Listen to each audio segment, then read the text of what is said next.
Hey guys, andito na naman tayo. Andito naman tayo sa itlog. Ito, nagpapalat ako ng egg. Kasi ito yung pangmalakasang ulam. Pangmadalian kasi dami kong ginagawa. At saka isa pa, itong, dati kasi ako yung mamalengke. Ngayon, nabago yun. Hindi pa ako nagkakasakit. Lagi ako namamalengke. Weekly namamalengke ako. Para siyempre pag tayo namamalengke, alam natin yung gusto nating bilhin at yung budget, diba? Kaso nabago yun, anak ko na lang yung namamalengke at talagang sa ngayon hindi siya namamalengke, ewan ko ba, pag pumunta siya ng groceries, ayan, bibili na lang siya ng mga kailangan, pero kulang talaga yung gulay. Importante gulay kasi pag namalengke ako talaga mga gulay tsaka isda. Ngayon pati isda wala, itlog. Kaya ito itlog, hotdog. Kaya ngayon, sabi naman niya kanina, sabi, sige na mama, sa baka bukas o sa isang araw, mamalengke na lang ako. Sabi ko, salamat naman kasi yung gusto nating gulay, hindi natin masunod. Kasi yung tindahan, sa totoo lang, mas mura talaga sa palengke yung mabibili nating gulay, diba? Ngayon, magtitiis tayo sa ganito. Talaga importante talaga isda at gulay, lalo pat pero sa totoo lang guys, umpisan nagkasakit ako, ay hindi na ako talaga nakakakain ng pork.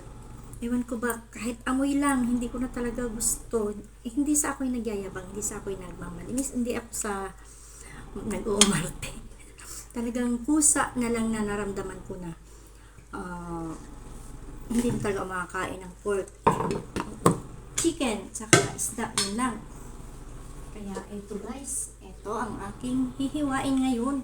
Isasama ko sa adobo. Adobohin ko para-paraan na lang kasi sa totoo lang mas maigi yung kahit paano ay may sauce, diba? Yung hindi laging prito. Eh, hirap, diba?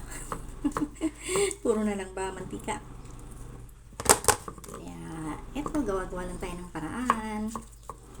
Ayan guys, maya-maya naman ulit.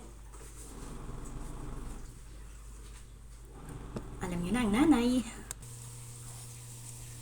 Ito na guys, luto na ang aking adobo. Nilagyan ko lang siya ng maraming paminta, maraming sibuyas, maraming bawang. At yan, 4 na itlog lang yan. Tapos, bali, 8 pirasong hotdog.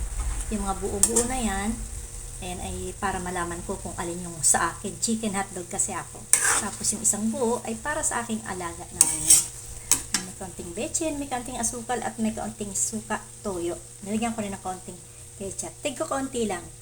Kasi bawal yung sobra. Habang ako naman ay naglalaba ako guys. Sa nanay, ayan, madali ang luto. Luto na yan. Ayan guys, takpan muna natin habang nag-iintay tayo at habang ako ay naglulumaba. Nakapagsaing na rin ako. Ayan, ready na. Kung sino gustong kumain ay pwede nang kumain. Laba naman guys. Huli na yan. Pero hindi pa dito natatapos ang paglalaba kasi syempre magsasampay pa tayo. Ayan, medyo marami-rami dito kasi natapos ko na yung mga itim kanina. At ito ay tinapos ko na lang itong ayaw ko kasi nang nagtatambak ang aking labahin. Ito, naiwan itong black. Ayaw ko nang ang labahin ay natambak dahil pinakamahirap ang paglalaba, diba? Ayan guys, sasampay na naman ako. Bye! Salamat sa inyong panonood. Please like, share, and subscribe. Please naman. Please. Salamat.